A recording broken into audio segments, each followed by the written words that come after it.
Week 1 of the CFL season is in the books. We're off to week number 2. Hello, everyone, and welcome to episode 254 of the Canadian Football Countdown, a proud member of the Canadian Football Podcast Network and an alternative football network. We got a fun show here for you this evening. We're going to preview week 2, take a look at the major storylines, fantasy players to watch, betting picks for this week's games. We've also got special guest Brandon Sanders, a college fantasy football expert, back with us again this week. For Campus to Canada 3.0, third straight year, we're going to take a look at some college fantasy football stars looking to make an impact in the CFL. We'll bring them in just a second here. First joining me, as usual, the great Trey Colbeck. Trey, you talked all week last week about that Montreal money line. That hit. You started the week off strong. You're pouring the green Kool-Aid here, and I also have to ask how's the keyboard doing after the end of the week? Oh, that was vodka with green Kool-Aid. Oh, that was a bad idea. Anyway, keyboard's fine, guys. Oh, I haven't chugged vodka like that. I'm a 19-year-old girl. Okay, anyway, that was good, boys. No, good weekend. I can handle the loss on Sunday. Toronto's looking good, man. For Cam Dukes, look pretty damn good. Green Kool-Aid in Saskatchewan is sweet. Bombers, they are exactly who I said they were. I'm ready, guys. Week 2. This show's going off the rails already. I love it. Great start to the show. Adam's away tonight. Mike's away tonight. But let's bring in our guest here. I mentioned him already. Brandon, how you doing tonight? Doing good, boys. I like my Tito's vodka with cranberry, not with green juice. So shout out to Trey for chugging that like a man. But I'm here, and I'm glad to be on, guys. We get to talk about some players that made a big splash there in the NCAA, there in the American colleges, and see how they're going to pair up in the CFL this season, and see if we can get some more gems out there like we did last season, the season before. So I'm excited. Yeah, just to recap, what are some of the names we talked about the last? If you are interested, go back and listen to our shows from the last 2 years. It was usually right before the season started. I don't have the episode numbers off the top of my head. And we talked a lot about the differences between the college game and the CFL game. We're not going to rehash that tonight, but we're going to hear the list of players. But you had some pretty good ones for us the last couple of years, right? Yeah, we had season 1. We had Schoen, which was a good drop there. Of course, season 2, Crum. We had Tyler Snead was another one as well. Just signed a new contract extension through 2025. And then there was a guy that showed up mid-season, Jared Stearns, who's on the Rough Riders there with that nice green hat that Trey's wearing. Another Target stud as well. We didn't get to talk about him last year, but he's another one that had he been on the rosters ahead of time, I definitely would have talked about him as well. So we got some guys that have been really interesting that has already made an appearance in week 1, and then we can talk about their futures here in week 2 and moving forward. So I'm excited. Right on.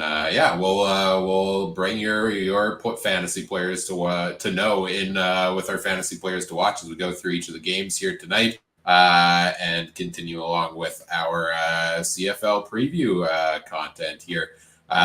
We are live tonight on our YouTube, Twitter, Twitch, and Facebook feeds. Thanks to our presenting sponsor, Game Time TV. You can learn more at GameTimeTV.ca or Facebook.com/GameTimeTVMB. Send in your questions, send in your comments in the live chat. We'll take those throughout the night as well.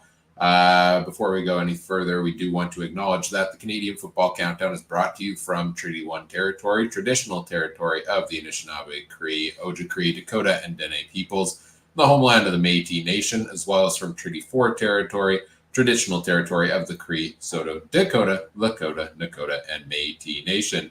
If you're looking for additional content also on top of this episode this week, check out the Discord community. The Discord's been lively. It's been on fire over the past week with the return of the CFL season. Lively game chats going on there.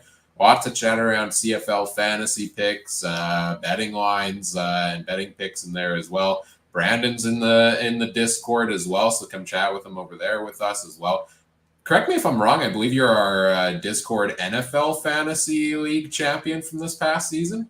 I did. I used my knowledge of Puka Nakua and finally took down Mike Garrell and took down the championship. I am the NFL champ, and I'm hoping to repeat as well this year, boys. So get ready. It's going to be another dominating season. Sure. Yeah, bring it on. Save it for September. I will. And yeah, playing CFL fantasy stuff, of course, as well. Let's see. I think those are all the main things. Oh yeah, I guess link in the episode description if you want to join the Discord. It's free to join us over there. All right, guys, should we get into our first game of the week here? Thursday night football. God, I love this Thursday, Friday, Saturday, Sunday schedule they have during the season for the CFL. 4 straight days of football. Wednesday, we're already looking ahead to Thursday football. It's CFL football all week here. And it kicks off with the Winnipeg Blue Bombers visiting the Ottawa Red Blacks. Ottawa's first game of the year. They were on the bye-in week number 1. Adam's not here to give us the storylines on air, but he did give us some ahead of time to talk about here. So thanks, Adam, for that. We have we have a ghostwriter now, guys. Like Adam's just writing our stories for us. It's great. The biggest storylines I think here are the debut of Drew Brown as the number 1 starter in Ottawa, conveniently against his former team. That's a pretty juicy storyline there. And on the other side of the ball, a couple of notable pieces missing for the Bombers, and Brady Oliveira and Kenny Lawler both being out due to injury. Let's start with Drew Brown. First game, expectations for him against Winnipeg, Trey? I'm optimistic. Like, we were looking at that Ottawa depth chart on offense, and man, maybe offensive line could do a little upgrading, but other than that, they have some pretty good receivers. Devontae Williams as a backup running back. Is that what I saw? Right. So, Devontae Dedmon. Yeah, Devontae Williams was the starter who got injured. Right. Sorry, Devontae Dedmon. But hey, same sentiment. The guy's gonna, he's the backup. Wonder what he could do in there. I'm pretty excited about this Ottawa offense, man. And like Shania says, it can only go up from here, right? They can't be much worse than what they've done the last few years. And I'm looking forward to them doing pretty good. You guys? Yeah, I'm excited about the debut of Johnny Augustine. Really good value. We'll talk about him about fantasy as well. Like we talked about off camera, we're not sure how Ottawa is going to play out on defense when it comes to the run game. So I'm interested to see how they do and how Augustine does as the major workload and stuff like that as well. So that's the main one too. Also, I think we should talk about, finally, this might be the Dalton Schoen breakout first game of his, of the season on there as well. Lawler. They got some good players. We'll talk about one here, a little bit later as well. But they got a really good depth chart. They got the kid from Connecticut who's actually a national. That was actually Canadian, Clericus and things like that as well. I think he would be some good options for targets. Nice and big dude, but I think this could be a Schoen breakout game as well because he was so close to being in the end zone a few times. Kolaris targets him quite a bit, and with Lawler out as far as like being another option, this could be a Schoen or possibly another Dembski type of situation. So I think a little bit more bounce back as far as like not being as rusty. I think we talked about that in the chat preseason. You got to play some reps, Kolaris. I'm sorry, buddy. I know you're older, but at least get in there for a couple of series and just get the arm loose. That would be great. So maybe we'll hit off the rust and stuff like that. But I'm kind of with the same sentiment as Trey. Like it's okay to be optimistic as far as the bounce back. However, I don't think people are saying that they are the CFL favorite to win. I don't know if that's the case, if I'm being honest with you. I would probably pick Montreal to be the favorites. Or, as he's pointing, the Rough Riders look pretty good. I'll be honest with you. They got some good pieces, and we'll talk about those guys later too as well. Sorry, Mom. Sorry. And I'm a new Winnipeg fan, so I go in Blue Bombers. I'm not making any excuses. I'm just saying it looks a little rough on the other side of the ball there in the defense. So it's going to be up to the Winnipeg's offense team to keep up and make sure they outscore everybody else, basically. To me, it was actually like going back to Winnipeg's game against Montreal is the other way around, where I expected the defense to struggle and the offense to some degree, but I was surprised. The defense shut it down pretty good when they got no help at all from the offense in that game. Like Trey's been doing the power rankings over on the social media for us. It did his QB rankings, his team rankings. And truthfully, I agree that like you look at the QBs, who's the only one that had a bad game? And I'd probably say it's Zach Collaros last week, right? Where the offense just could not do anything. Oliveira couldn't run. Collaros couldn't get consistency. When they did move the ball, they threw turnovers in the end zone as he does. But the defense actually shut it down until they probably just ran out of gas later in the game. So, Yeah, that's been the big talk over the last week. Is it, rust from the not playing in the preseason? Is this actually, is Trey finally right about the downfall of the Bombers here, back to a 7-11 record? I think this week will be an interesting one to tell us maybe more in that regard. I expect the team to bounce back because I think they are better than what they were against Montreal. But I don't know if they're bouncing back to last season's quality. Like, I look at this depth chart. You were talking about the guys at wide receiver here, Brandon. Like, it's looking thin. Not going to lie. I feel like it's looking a little thin, the depth chart here in week 2 of the season, where you've got Dalton Schoen, you've got Nick Dembski. Those are your big two. But no Lawler there. Rashid Bailey's gone. You've got Wheat Falls starting at wide receiver in Lawler's place. You've got Ontario Wilson, second career start. Wolotarski's still there. Now you got Augustine getting a rare start at running back. So I feel like the depth chart's looking a little thinner on offense there. So I don't know. I'm not sold necessarily on it there right now.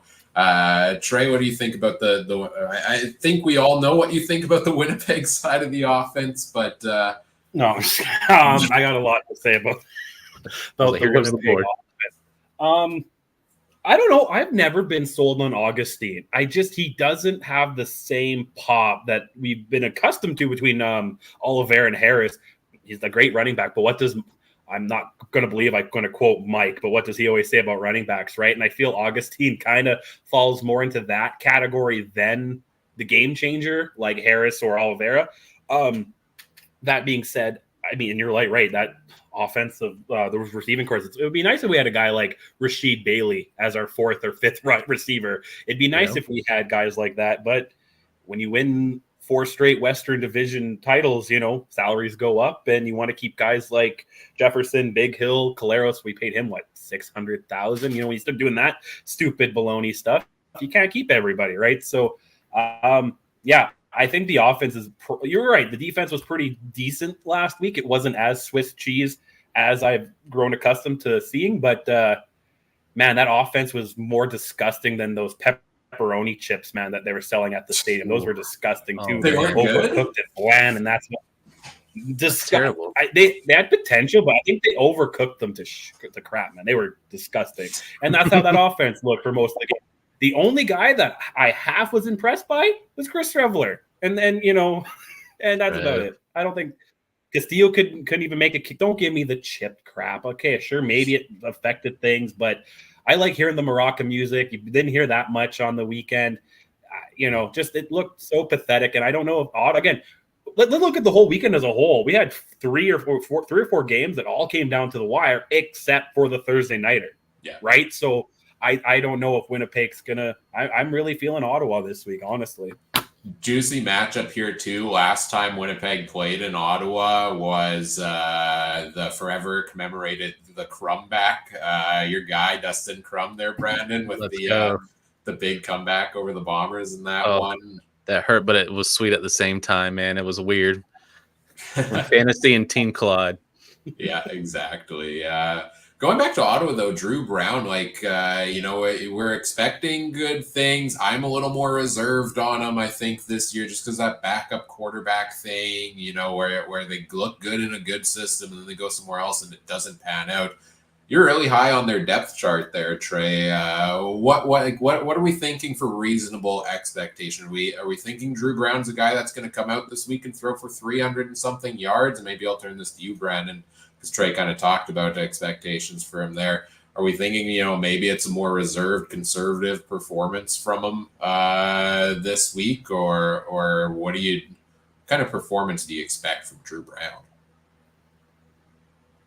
Be first. I can go first. I don't know if he's going to throw for a ton, but like I said, if you look at that receiving core, Addison, Rhymes, Hardy, and Ackland, there should be no reason the ball's hitting the ground unless as long as Brown throws in within a bubble to those 4 guys, it should be caught. Same with you got Dedmond and potentially Armstead in the backfield. Again, there's no reason why the ball should be anywhere near the ground. There should be no reason why Winnipeg's defense, which did they even get an interception last week? I thought maybe they had one on Fajardo. Maybe, but you know what I mean. That's Fajardo's always going to throw one to Winnipeg, right? So if it's not that, it's the uprights, and he stayed away from those last week. Except for the kick returner on Winnipeg couldn't. But anyway, that was painful. Yeah, that hurts. So I maybe again, is he going to throw for 300 or 400 yards? Probably not, because we don't see that too much in the CFL. But like I said, between Addison, Rhymes, and Hardy, the sweep action they can do, the players, like, they got tons of goodies in the bag, I think. Yeah, I'm kind of with Trey. And you just got really good veteran guys that are well over 28 years old, who've been playing football for years and years, especially with Hardy being back. The corpse of Braylon Allison has finally returned, so we finally get to see him in action again. Ackland was always solid last year. The guy we'll talk about, he's in a one-game IR, but it still doesn't matter because they still got the other kid, Nick Martiner, who's coming out of Auburn. Really good, sure hands. Another rookie that people need to pay attention to as well. I think he's squeaking. I don't know. There was an apostrophe. You guys can tell me. That might just be the ratio type situation, I want to say. But even if he still gets a start or gets a play on there, Marner's got some good hands. So on paper, like Trey saying, they just got a really good, solid wide receiver core, veterans that know how to catch the ball and get the job done. So even if Drew Brown's going to be just more of a game manager and not really do over 290-something yards, if he does 250 or less, he could still run away with like under 250 and still like 3 touchdowns if he really wanted to. So let's hope that doesn't happen when Winnipeg plays some defense right. But, who's to say? You know what I'm saying? That plus 6.5 we'll talk about, that looks pretty enticing, I'll be honest. So. For sure. I am so happy to see Devontae Dedmon. I know he's listed as the backup at running back, but Armstead's a game-time decision. I'm so happy to see Dedmon potentially get in there. I've been waiting for years for him to get a role in offense. Like, he's to me, he's the Brandon Banks type. He's the guy that starts out as that returner that if he gets a role on offense is going to turn into the league's leading receiver potentially one year if he has a full role there. So what did he do? He returned 2 kicks for touchdowns in the preseason. I believe he did. So let's see what he can do if he gets a shot at running back. Let's move into fantasy players. Him real quick. He's going to be like a Lucky Whitehead, McRae kind of guy. He could be backfield and receiver, right? He's going to be expanding that field like crazy. And don't you think that's going to help? Let's call Drew Brown a rookie for argument's sake, first-time starter. That's going to help a guy where you give him that ball. That's going to put the defense, a Winnipeg defense that's usually what's a bend not break, it's going to back him up a couple steps, isn't it? So I'm really hoping they use him. But yeah, let's get to fantasy, Ryan. I know you're itching. Yeah, let's take a look first at fantasy players we're thinking of putting in our lineups for this week, and then we'll take a look at some of these future fantasy stars here. I got 2 names for you in this game. I'm staying away from everybody on Ottawa because I have not seen them play yet. We talk about that stacked wide receiver core, and I just don't know who's going to be the go-to guy getting the ball. Is Drew Brown going to spread it around? Running back, you could get a cheap $2,500 running back there, but in Armstead, but he's a game time decision. I don't believe return yards count in the CFL fantasy website. So if somebody's looking at Devontae Dedmon and thinking he's going to return kicks and be the starting running back, and that's a reason to make him the number 1, I don't think return yards count. It's just the running back activity. I could be wrong on that, and maybe I should double check that while you guys are mentioning your guys. But I'm pretty sure that's the case. But 2 names that interest me on Winnipeg's side, we talked about them a little already. Brandon kind of mentioned them. Dalton Schoen to me at $10,000. That's an insanely good price for Dalton Schoen after his $14K for most of last season. He had 9 targets in week 1. Now Lawler's out on the injured list. If Winnipeg has a bounce back game, we talked about them being kind of thin at receiver. Oliveira's out. I think that's coming through Dalton Schoen. And I think I wouldn't be surprised to see Collaros try to force it downfield early a little bit to prove that he's getting back on track. And I think Schoen or Dembski, one of those two, is the primed for a big play from that. Also, Johnny Augustine, $2,900. I get what you're saying, Trey, about not being sold on him throughout his career. I think he hasn't gotten enough opportunities to really show us that, right? He's averaged 5.8 yards per carry. He had a couple seasons where he averaged 7, which is pretty darn good. So it's $2,900 running back. You get 5 points, you get 15 out of them. Whatever you get, it's still good value if it lets you stack your lineup elsewhere. So those are 2 guys I got my eye on in this game. Let's go to you, Trey. Anybody we haven't talked about? No, I do like Augustine in fantasy. I know you talked about him. Cheap play. I like my fantasy players, like my women cheap. And then Drew Brown. Sorry, we're gonna get taken down for that one. Drew Brown, give me Drew Brown, man. I have a feeling he's gonna carve up the Bombers defense like Thanksgiving turkey. How much does Drew Brown cost? 9,000. That's pretty good. That's a good value play. 9,000. That's pretty decent. Sorry, For those that when I take straight vodka shots, I guess I say stupid. If to the one female fan we might have, I apologize. So Johnny Augustine, who's on DraftKings for those that can play it, so all my American friends that play CFL, that's in the Discord, he doesn't even have an E on his last name. That's the disrespect that they have for Johnny Augustine. It's Johnny Augustine on DraftKings, but he's only 4,300.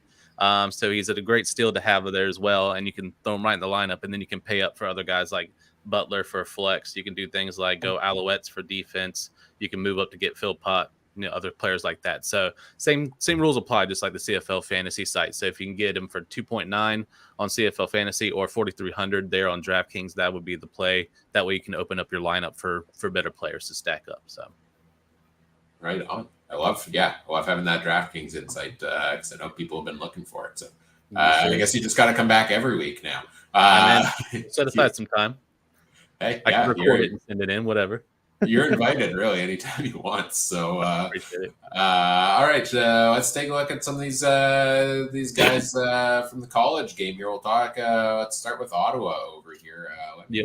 Let me find the screen. Where is the correct screen? Is it this one? Nope, that's just me. This is not what I want. This one? Good work. That looks good. That's fine. Okay, we'll start with that. I don't know where the one I usually use went, so we'll go with that. They moved it around. I did it. There we go. Figured it out. We got it. All right, Brandon, who we got here? All right, so for the Red Blacks, we have Khalil Pimpleton, who is college, went to Central Michigan, same college that one Antonio Brown went to before the CTE, and he got crazy, and he went broke. So hopefully he's doing okay. Shout out to AB. I hope you're well, buddy. Stay away from Twitter account is unreal. Yeah, it's a crazy follow. So if you're into that, you're good. Stay away from Giselle. Yes. All right. But this is Khalil Pimpleton, a solid guy. He's 5'7", 175 pounds. He got to play 5 years in college. His last one was 2021 before he spent some time on the practice squads. He was on the Ravens and a few other ones as well. The last time he played was 2021, which is his last full season. So it's been a couple seasons as he's moved around what is now the UFL, but the XFL, and then practice squads. Last time he played 13 games in the last season, 62 receptions for 860 yards. He had 84 rushing yards, which is really good. And he had 305 return yards. Now, when I looked at last time, I think CFL was doing the return yards for fantasy, but that could have changed for this year. So we'll have to kind of double check. I just double checked on that. It's I don't know about DraftKings, but on the CFL fantasy site, return touchdowns count, but not return yards. Okay. So it won't be quite accurate because I didn't take that effect, but he did have 4 receiving touchdowns, 2 rushing touchdowns, and 2 return touchdowns. So he's pretty much one of those guys. I know they've had some older players like we talked about. So guys like Justin Hardy, if he gets banged up, or you have some guys that are around, he's really good as far as like really sure hands. He's faster. He's more like a slot back type situation, though. I did see him in preseason lined up, and was the left wide receiver spot, I want to say. But he's also burning, very quick and stuff like that. So if we added the return yards, he would be averaging about 25 fantasy points per game when it comes to the CFL if he was to do that within 13 games within the season. So needless to say that if they get him in, I think he's on a 1-game IR, I want to say. It was the last time I checked, or he's banged up, so he's not available for the lineup this week. So that's where you want to pivot and look at someone like a Marner or those guys that we talked about, all the veterans that are back on the team. But he's a guy that's young. He's only 24. He's got plenty of time. So if he's just establishes himself and starts catching those catches on the other side, I think he's going to be one of those guys that they can depend on, kind of like a Tyler Snead situation like we talked about last year, how he's just a catch machine. And that's what's really good when it comes to receptions. Receptions are points, and that's going to add up when it comes to CFL fantasy. So Pimpleton's one of those guys. He can rack up a lot of yards and a lot of catches, and that's what we want, just to have a consistent flow of fantasy points. And so if you can average around 25 per game, that's probably not going to happen in the bigger leagues here in the CFL. But if we, even cut that in half. That's still really solid, like 11 to 12 points. That's pretty decent for a week in CFL that you can play in pretty cheap. So that's Khalil Pimpleton, guys. Yeah, and I think Ottawa is one of those teams. Yeah, they're kind of stacked at receiver right now, but they got a lot of injury-prone guys too, right? So when it comes next man up, maybe we see him get into the lineup there. Let me switch it over to Winnipeg and pull them up on the board. Who we got here? All right, so I know Trey might not be happy with him because of his return duties last week, but as far as the slot back, he was, I think in preseason, he was actually in one of the wide receiver spots. So it's cool that they moved him to slot back because actually he's better with that. He's very similar to Khalil Pimpleton. So this is Ontario Wilson. He played for the Florida State Seminoles, same university that the one Keon Coleman, who just went to the Buffalo Bills, who was round 2. Really good wide receiver core to the point to where, like, the last time he played was 2022. He really didn't even get a chance to play in 2023 because he had so many that he just decided to try to go pro. Didn't work out. Had a few practice squad ones, and now he's now available here for the CFL. So in his time in 2022, he had 12 games that he played, 30 receptions, 495 receiving yards, 51 return yards, and 4 touchdowns.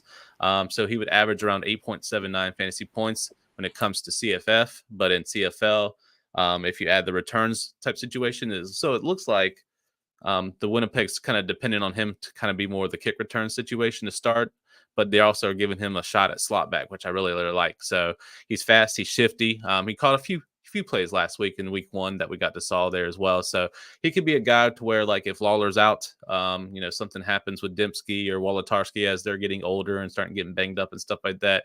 You can see guys like Wilson and the kid from Connecticut, who's actually a national as well. Those guys can really kind of clean that gap up, because we were talking about how all of a sudden you lose, Rasheed Bailey. There's no Orange O'Leary anymore. There's no these pieces that were there that were nice pieces that we could just plug and play on any week. So this is a good opportunity for the Blue Bombers to have a little bit more depth and have guys that are just a little bit more shifty, or more like the Lawler situation, that can just kind of get out in the open, catch some passes, and get some yards. Let's hope he does a little bit better if he does do kick return duties, but I hope he stays in the slot back and is able to kind of be shifty, kind of like that Tyler Snead or that Jared Stearns type situation for the Blue Bombers.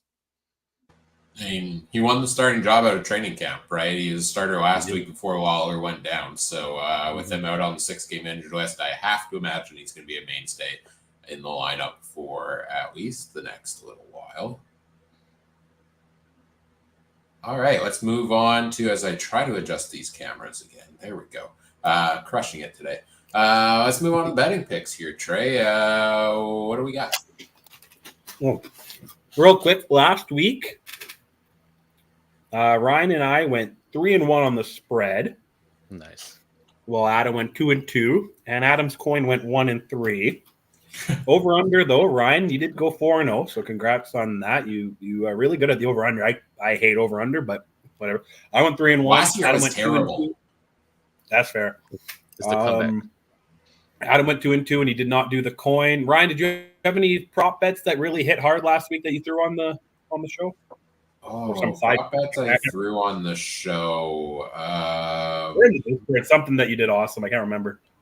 Yeah, I threw a bunch out in the Discord. I had a couple of days where I went like 4 of 5 or 3 of 5 a couple of days. There was one game, it was the Winnipeg or it was the Hamilton Calgary game where I went like 1 of 6 because they were all off by a couple. But yeah, I don't know. The rest of the props hit. Montreal over 19.5. I think I talked about Tyson Philpott getting a touchdown there as well. Cam Dukes getting a touchdown maybe. Was the one I liked the most. That cashed a lot of good ones. We throw them out, so make sure you join us in the Discord because every game Trey and I are throwing out our betting picks pretty much. And even once in a while, I'll say something crazy and it will hit too. Because last week I said take Saskatchewan -6.5, and that one hit at +260 as well. That's wild that hit, given where things were at in that game. It's not wild. It's not wild at all, boys. It's part of the plan. But this week, Thursday night football, Winnipeg somehow again -6.5 favorite. Oh, we have that wrong. I typed that in wrong. Oh. Winnipeg is a 6.5 favorite. I typed that in wrong. About that, Ottawa's the home underdog, and the over/under is 65.5. I was the one who typed this in. I'll take ownership for the mistake. Yeah, no, I put it wrong in the Discord earlier. I'll admit that. And then for fun, the straight Ottawa money line plus 245, because you know what? I don't think Ottawa's going to lose by less than 6 points. I think Ottawa's going to win this game. So give me Ottawa plus 6.5, plus them at money line plus 245, and over under 46.5. I take the over on that one. Adam, he told us beforehand he took Ottawa to cover the 6.5, and he's taking the under. So, Ryan, what do you like in this one? Oh, and the coin said Winnipeg for anyone who cares about Adam's coin. So, Ryan, what do you got? I think I'd take Ottawa. I see this going one of two ways. I see Winnipeg actually having that bounce back and winning by like 30, or I see it being a close game that I could see going either direction. I lean more towards close game, so I think I'd take Ottawa to cover. I'm not confidently taking Ottawa on that money line necessarily myself, though. So I would go Ottawa to cover the spread. Over under 46.5. That's low for, I feel like, two potentially good offenses, but I think they could both struggle a little. 46.5 is so. Give me the over. Give me the over on this one as well. I'll take Ottawa and the over. Brandon, what you got? My heart says Winnipeg, but my money says Red Blacks, so I'm going plus 6.5. I'm going to stay away from the money line, and if I had to go over under, I would go over. That would be my call. That's okay, man. More money for me on that money line. Take it, brother. Take it. I'm going to pull the Mike. All 3 for 3. What does Mike do? He for a long time last year, wouldn't he bet against Winnipeg, and then they finally would win all the time? Or something like that. It's reverse psychology. I was blanking on that. Reverse psychology. But no, this was actually real psychology. I think Ottawa's going to win. As all three of us being Blue Bombers fans, we should just keep doing this until they start winning. So I'm with it. Let's do it. Ottawa all the way for this one. And then, you know what?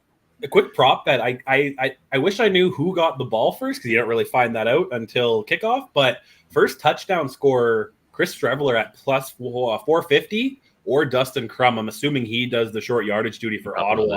So he's at plus 750. Either of those short yardage guys, especially with Oliveira being out, I wonder if they'll go harder with Streveler near the goal line, and same with Drew Brown near the goal line, if they'll get closer and get Dustin Crum in there, as we know he can be a scrambler as well. So I would look at both backup quarterbacks for first touchdown of the game.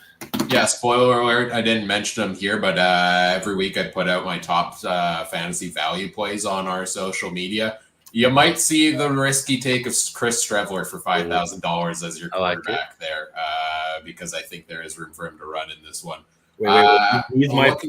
He's my third string quarterback on our one. Tell me that, because I was debating. Do it. Quickly also looking at another prop bet. We pulled them up on FanDuel again because they got them here early. Probably my favorite player prop on this one is Zach Collaros line at 290.5 passing yards. I take the under on that. Collaros isn't traditionally a guy that throws for over 300. Receivers are banged up. He struggled in week one. I think we all kind of talked about that pre-show of that being the under on that one. Should we move on to our second game of the week here? Let's talk Montreal Alouettes visiting the Edmonton Elks. Did I get that right? Is this in Edmonton? Yeah, that's right. Okay, perfect.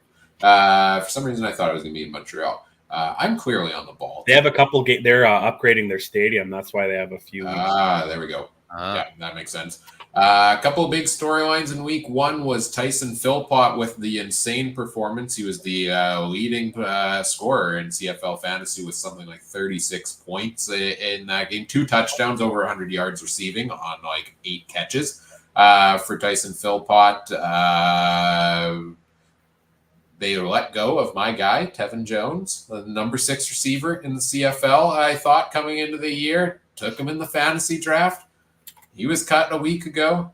Now he's signed on the other side of this matchup with the Edmonton Elks. I haven't dropped him yet in fantasy, so we'll see. We'll see what he does switching over here. But storylines Adam sent in for us is: will Tevin Jones show the Alouettes their mistake? Can Tyson Philpott have an encore performance? And can McLeod Bethel Thompson not take so much pressure and fumble the ball? as much as he was struggling with there late in the game. Those are kind of some of the storylines that are top of mind. Brandon, what interests you most about this match? What interests me most is the Tevin Jones news, to be honest with you, because looking, and I keep a little track of one, and I see 3 wide receivers on a 6-game IR now, including one Kyron Moore, who was a good breakout, nice receiver there. So now they have Mayala, Hergy, they got Mitchell, they still got Eugene Lewis, they still got Gittens. So, I mean, they still got a good starting 4-ish, basically. But if they need Tevin Jones just to get out there and catch the ball, I know he has a hard time learning playbooks, but if he just puts his hands out and they just get him the ball, honestly, that wouldn't hurt if he's just streaking out left or right. So maybe they can get him in for a few plays, and maybe he can kind of land on this one as well. Another one I like is the guy we'll talk about, Javon Leake. I think maybe a return situation would be pretty good for him this week as well. And then Jared Dougie is also on IR, so really just have Trey Ford and MBT. So I mean, like, if hopefully MBT stays upright, because if not, Trey Ford is doing all the work basically for this one, unless they've signed another quarterback, which I haven't seen today. So we'll see how that goes. Yeah, Trey, what interests you most? I think this game, both sides, like Montreal, they were at times kind of. They weren't explosive against Winnipeg. They did last week what I think Winnipeg's been doing for the last years. They did just enough to win in a tough game, right? We've given Winnipeg a lot of credit for that over the last 3 or 4 seasons, and I think that's what Montreal did. Now Edmonton too, they surprised me. They looked a lot better than I thought they were going to. I did think that Saskatchewan would steamroll them a little bit more than they did. They still got the -6.5, but I thought it would be a cakewalk, not needing an interception and then a fumble lay on all crazy last quarter like it was. Like, wasn't Saskatchewan down 10 or something? Like down a touchdown or two, something like that. So I definitely was surprised by that. So I think it's a big week too for both of them, because Edmonton could have easily won that game last week, and Montreal too. Was last week a fluke, or are they the top team in the CFL? And I think that's what we're going to find out here very shortly on Friday. Is this one Friday night? Yeah, Friday night. But also at the same time, the Oilers are losing. Is it time for Edmonton to win? Who knows? To win? Let's see. Someone in Edmonton needs to win, I guess.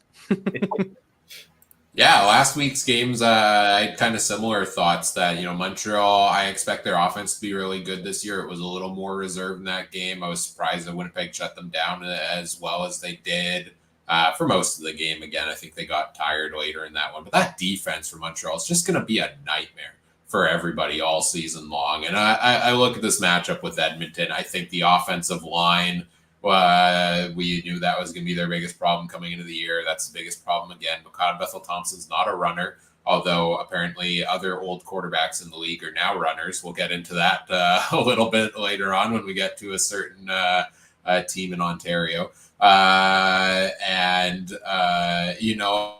He's not. So, when that pressure comes, he's got to get that ball out quickly. MBT does. So that Montreal defense against this Edmonton offensive line, I think, is the biggest matchup in this game. To me, that's going to make a difference.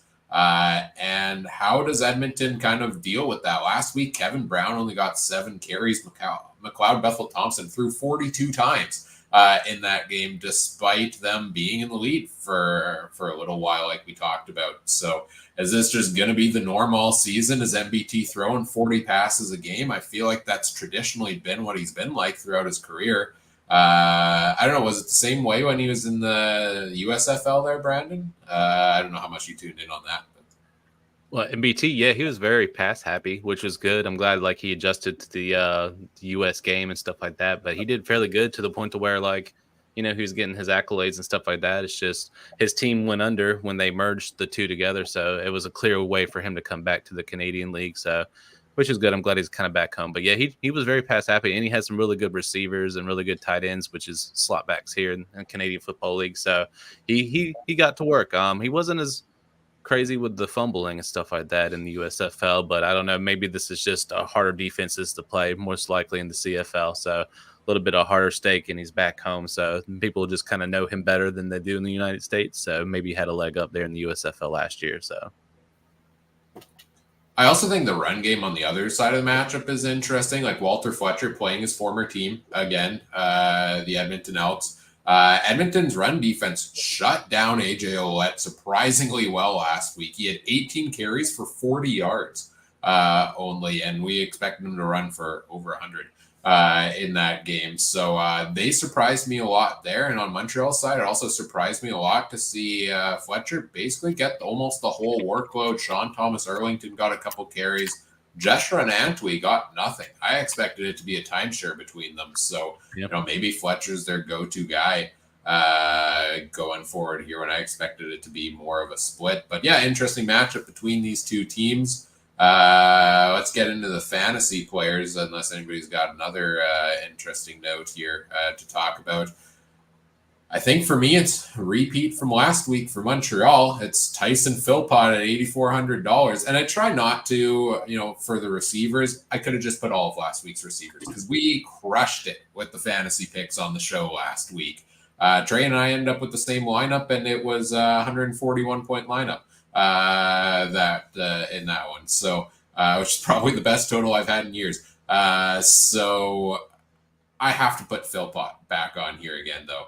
Last week, 11 targets, 10 catches, 141 yards. I think Trey's camera froze, so we'll take him off camera here for a little bit. Drink was too strong, maybe? I don't know. 10 catches, 141 yards, 2 touchdowns.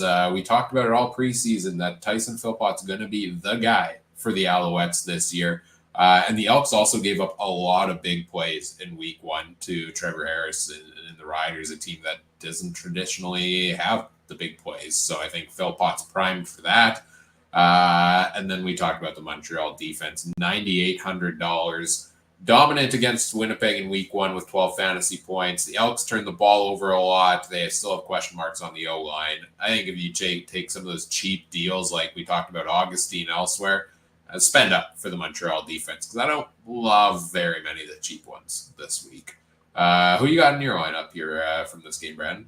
Yep, so definitely taking Augustine opens up a lot more room. So even adding the Alouettes, Trey is back and he's moving, so we're good. Oh, this gosh darn internet, guys. I don't want to get into it. They will not be a sponsor of the show. No. But yeah, taking the Alouettes, 9.8, that's the way to go. Nah, man, you're good. That would be kind of the way to go. Philpott, I'm kind of the same mindset. I know you don't do it, but you play the hot hand. That's what you do in fantasy. And honestly, if Philpott's going to be putting up Jamar Chase numbers, basically the NFL version, like you got to let the good times roll. Philpott's going to be like the like shining white receiver. Like if him and Schoen are the top 2 in the league, like let the good times roll and just play him basically as well. So Philpott's a great one to get a hold of. I think Snead is teetering. I don't know if I didn't see him in the lineup or not. He's injured right now. He left with an injury last game. Which is fine because we got a guy we're going to talk about here in just a minute. That would be a great replacement and a cheap play as well if you want to as well. Reggie White's still in 6-game IR. Furvius is a 1-game IR. So there is some room for guys like we'll talk about. Julian Grant might be a nice little play there as well as far as a cheap play. And then Walter Fletcher, man, I mean, like if they're just going to run him into the ground, that's great because we like capacity. No one likes running back by committee. And if they're going to stick with just one guy, Fletcher would be a good, cheaper play versus a guy like James Butler and some of the other guys that are available. On DraftKings, they are still disrespecting Philpott. It's still 4,400. So really, really cheap play. So it's very easy just to throw Philpott right in there with your fantasy lineups. That will get you guys like Vernon Adams and stuff like that you could play at QB. That also gets you the Alouettes into the defense as well. And then you could play up for guys like Bagleton, Butler, things like that. So if you're playing DraftKings over for the CFL fantasy for your American player, then Philpott's a good one at 4,400. That's a steal. Whereas 8,400 is robbery. A respectable. Yeah, it's robbery. Whereas respectable over on the CFL fantasy website. So go get Philpott.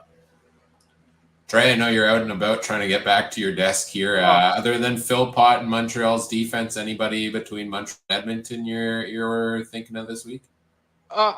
Unless you said it, so I just wanted to know what's your thoughts on Gittins, man. I have a feeling that he's gonna break out one of these days, but I don't know if it's this week or not. Did you talk about him, Ryan, when I was out? I didn't. I would argue last week was a breakout. He had 11 targets in that game. He was one of the most targeted receivers. Didn't take it for a ton of yards. He ended up with like 60, 70 yards, I think, in the game. I think he's going to keep being MBT's go-to target. I just stay away from him more so this week because it's the matchup with Montreal's defense. That's more than anything why I've got no Elks on the list here this week.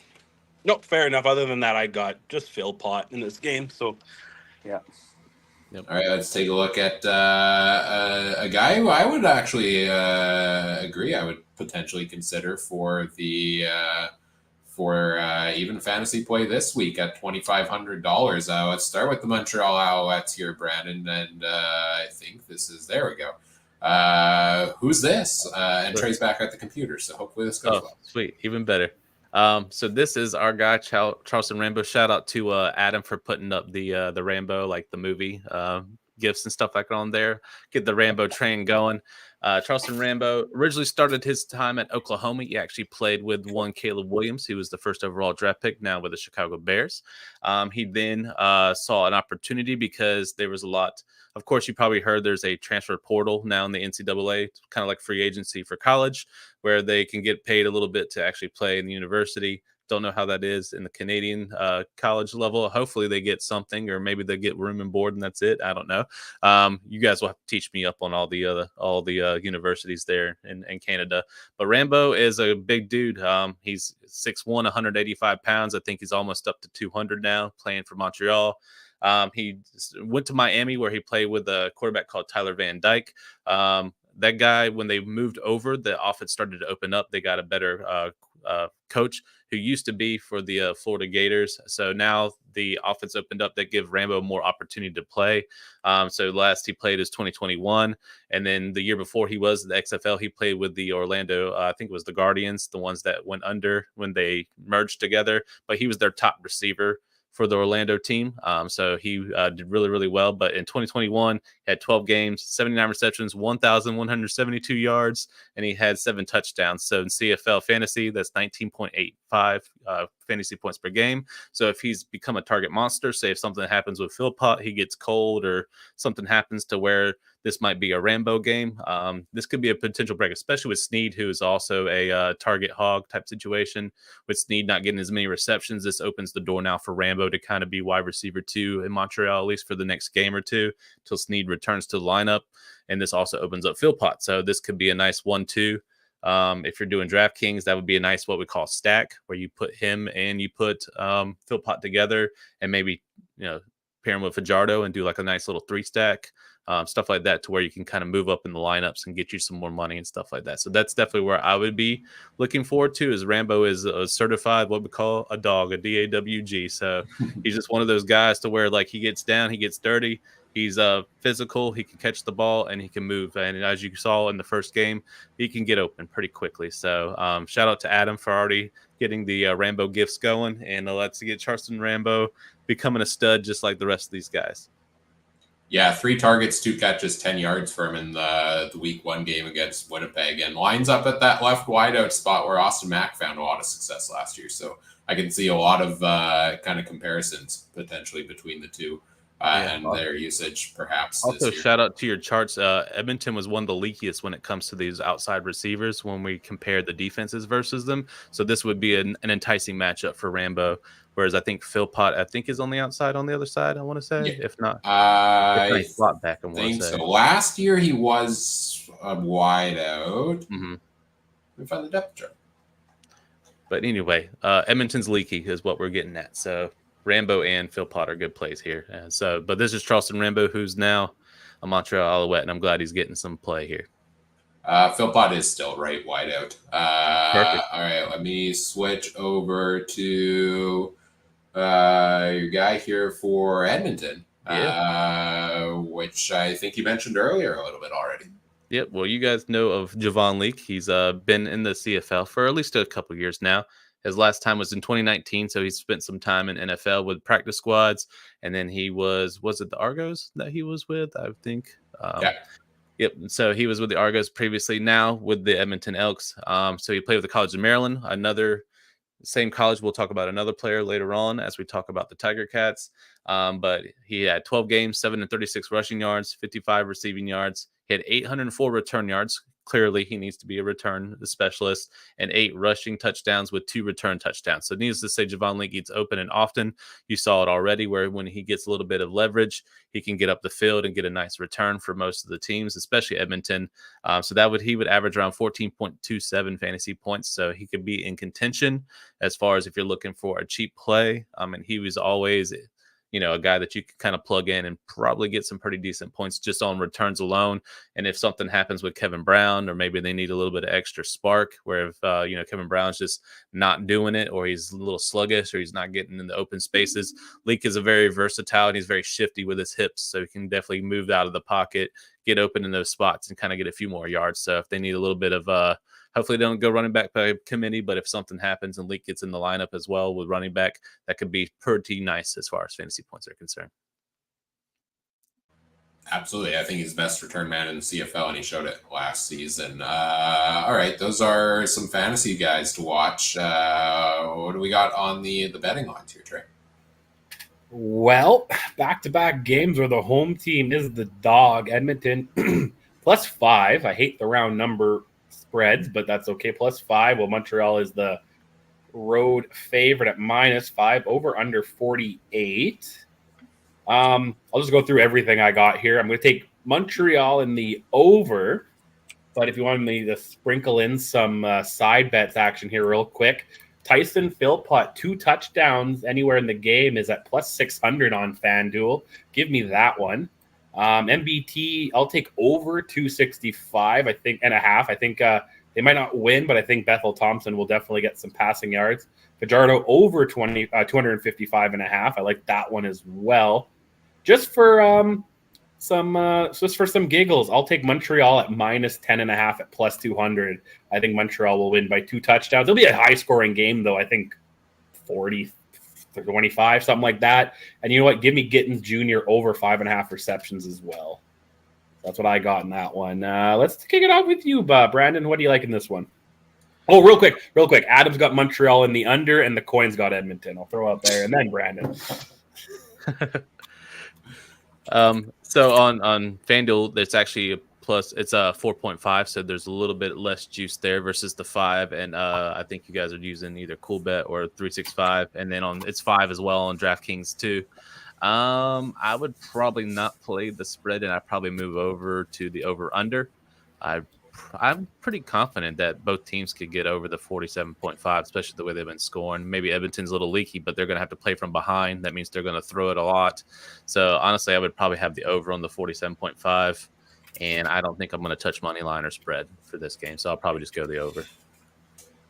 That's not an option, but we'll let the guest do it. Sorry. I'll take the -5 Alouettes, which is not much money, but whatever. And then I would take the -230 money line. So, yeah, spread's fine. Just we'll keep with the spread. Okay. I just sprinkle some extra. If I knew we could pass, man, we've been for 4 years on every game. These shows would end so quick. Pass. Take one and juice it hard. If I knew we could pass, these shows would end on time for once. Yeah. That's definitely not going to end on time tonight. We'll see. All right. For me, I'm taking Montreal at -5. I'm really high on the Alouettes. I get what you've been saying, Trey, about could this be a trap game type thing for them, or I feel like in the Discord you were talking about how you could see a scenario maybe Edmonton is the underdog. Based on Montreal not playing as great last week offensively, at least as we expected. I'm going to take them, though, to win this one. I think they're going to win by a decent amount here as well. I'm going to take the under, though. I'm going to differ from you guys and take the under on this one. Montreal's defense is just too strong. Like they let up less than 20 points a game against dominant offenses last year. So I think they shut it down. I think Edmonton's defense surprised me a little last week as well.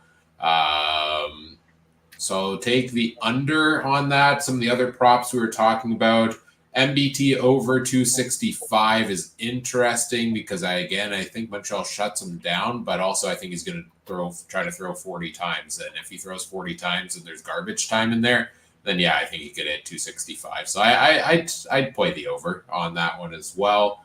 I loved your pick of the Gittins over 5.5 receptions. I think he's going to have a lot of targets every game. And I think Tyson Philpott over 67.5 receiving yards.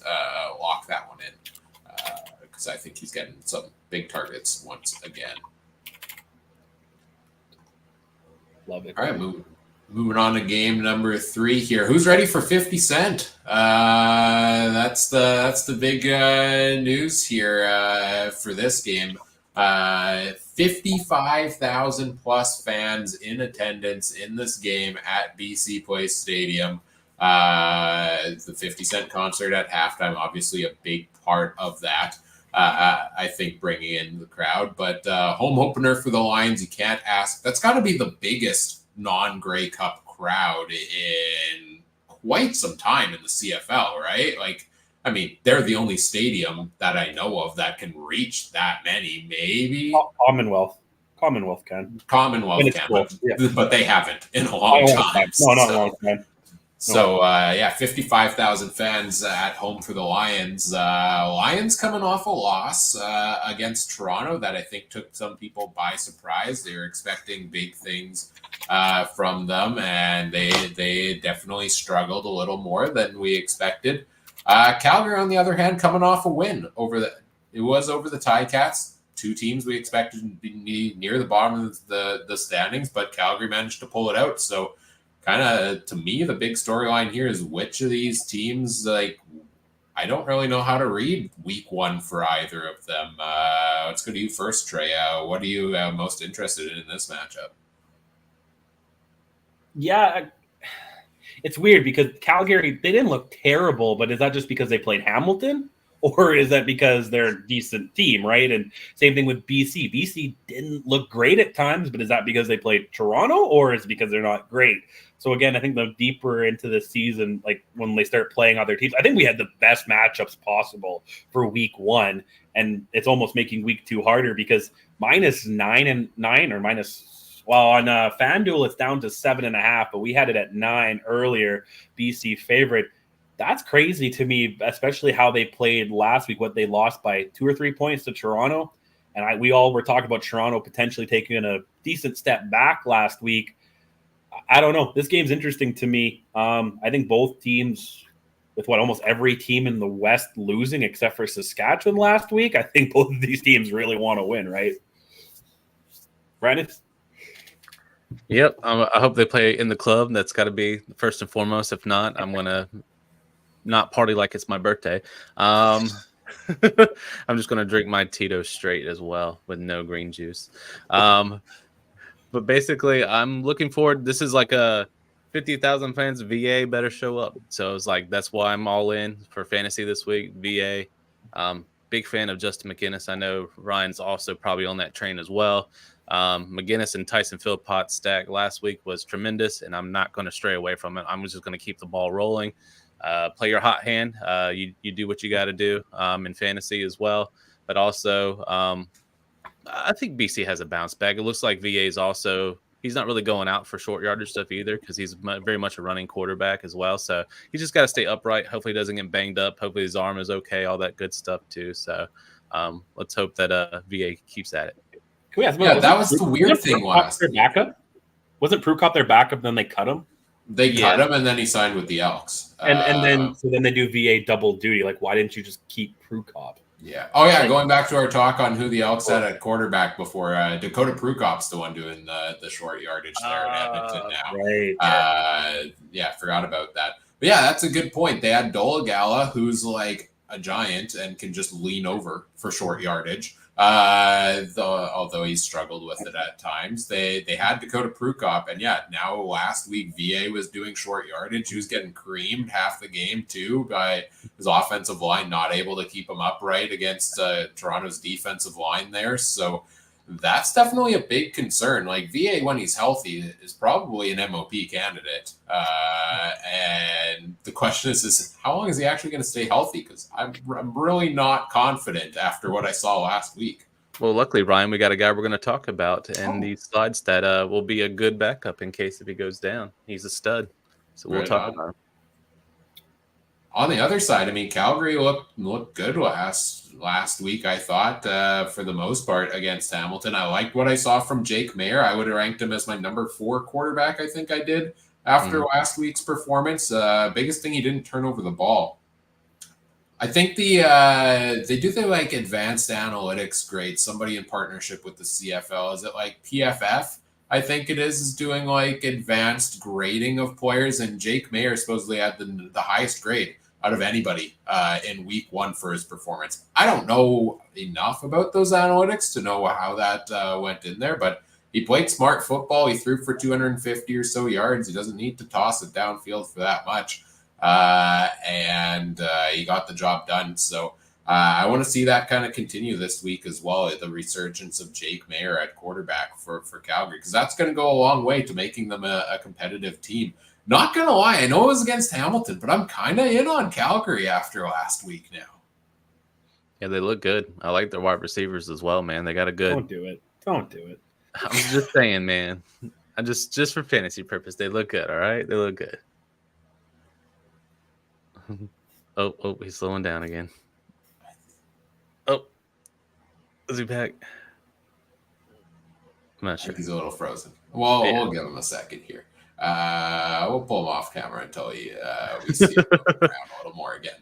Yeah, I mean, Calgary last week, though the defense gave up a little more than I expected to Hamilton. All right, looks like Trey's moving around again, so I think it's good. They don't do it, Ryan. Don't fall into the trap, man. They lost. They beat Bo. They beat Bo. Don't give me that. Bo lit it up last week, which does have me concerned. If Bo can throw for 300 against Calgary, what is VA going to be able to do to them this 400? Week? But I liked how they used Dedrick Mills at running back as well. 87 yards, 13 carries for him. Talk about the receivers. I mean, all that Canadian talent they've got at receiver, like Clark Barnes had himself a day.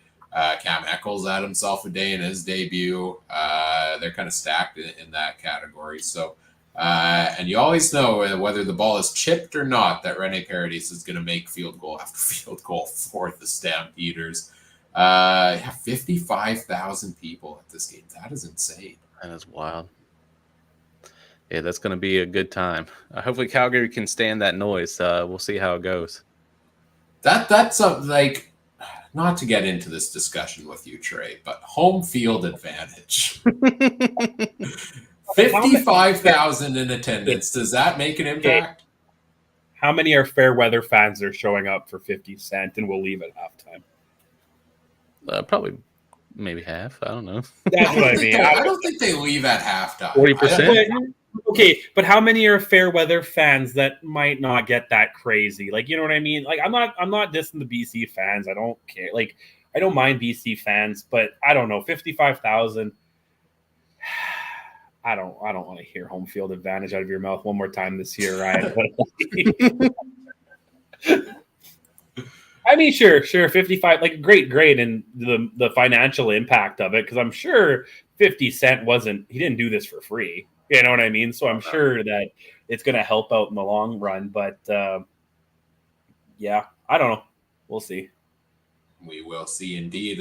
Moving over to fantasy players to watch in this one. I got to put VA in at quarterback again at 14,000, 23 fantasy points last week. Seems to be handling short yardage for some reason as well. So I think there's a high chance of a rushing touchdown in there, even on a scramble as well. He had 20, 30 yards rushing last week. Not to mention he's facing a team. Calgary gave up 36 rushing yards to Bo Levi Mitchell last week. That is Bo's highest single season rushing total since 2018, which is like, how does that even happen? So if he can put that up, maybe VA will run for 100. It does feel a little high risk, high reward every week because of that potential for injury if the offensive line is going to keep letting them take those hits. But I think you got to ride the hot hand with VA here. Alexander Hollins did a lot of great things last week, was most targeted, but Justin McInnis was the one with the touchdown, and he makes the list this time around. $7,900 is a steal. I actually saw McInnis in a lot of people's lineups last week. 10 targets, 7 catches, 103 yards, and a touchdown. he's $5,000 cheaper than Hollins is as well, and I think is going to make a similar impact. So give me those two guys in this game. Did think about maybe Dedrick Mills against that BC run defense after they really struggled last week, and William Stanback on the other side of things as well, potentially. But I think I like some of the other running back options this week better than those guys. Brandon, who you got this week? I'm with you. VA and McKinnis stack. If we're looking at DraftKings, McKinnis is still underly appreciated at 4,700, so another steal. So why aren't you playing Philpott and McKinnis? Like I would just keep riding them until they get too high priced, or they just don't start doing fantasy points. So that's the way to go. VA, honestly, now's the time. I mean, with 55,000 fans, let's hope VA puts on his best performance that he's seen. So I'm going to ride with VA. Also, really digging Bagleton this week. I like Reggie. So I think it's only 9,200 on DraftKings, so it's a little cheaper. CFL fantasy, you got to pay up 11.8, but I like that. We call it a run back where you're covered on both sides of the football for fantasy, and that's one of those games where like I can see it kind of being more of a shootout type situation, especially with the fans. Maybe they'll put on a show for CFL ages for you guys. So that's why I'm hoping we can get a little Bagleton and McKinnis action with VA as the quarterback this week. So that's what I'm going with. Trey? I don't have anyone that hasn't been said already, so just move on. All right. Well, you teased a quarterback if VA does get injured. Right. Who do we got to watch here for BC this season potentially? So let's talk about young Chase Bryce, 6'3", 235 pounds, so quite the stud. Started it at Clemson behind one Trevor Lawrence. He wasn't going to win that position anytime soon because it's T-Law's law. So then he transferred to the arch nemesis of my Carolina Tar Heels, the Duke Blue Devils, who are the rivalry. It's like Saskatchewan, Winnipeg, but very much more when it comes to like basketball and football. So there's a lot of animosity, and they're like 5 minutes across from each other. So a lot of fights ensue because of Duke versus UNC. But he was there. And then he moved on to the mountains of North Carolina, so about 5 hours away from me in Appalachian State, where he became the starter. He had last played in 2022, 12 games. He had over 2,921 passing yards. He also is a pretty decent rusher. So this is where I feel like they probably should depend on him more on the one, because he did 117 rushing yards. He had 4 rushing touchdowns. He has 27 passing touchdowns, and he only kept it down to 6 interceptions total. So if we were to put that in CFL fantasy, that's 20.71 fantasy points per game, which is really solid. So even if VA went out, I think Chase Bryce, given an opportunity, especially with these wide receivers and the chemistry, even if he just starts out with short yardage and kind of gets in the end zone to kind of prove himself that he can kind of move his legs.